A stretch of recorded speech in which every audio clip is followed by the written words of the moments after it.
پس از پیروزی درخشان اشکانیان در حران حدود 10,000 تن از رومیان به همراه درفش‌های عقاب نشان جمهوری به دست پارتیان افتاد.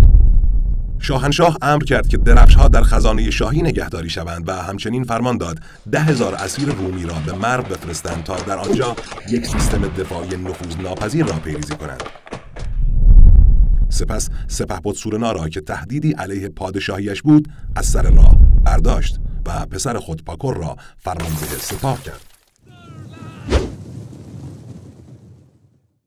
اورود در اقدامی دیگر با لاودیسه دختر آنتیاخوس یکم پادشاه کوماژن ازدواج کرد که نفوذ او را بیش از پیش افزایش میداد. طی 1 سال اورود توانست نهاد پادشاهی را دوباره قدرتمند کند.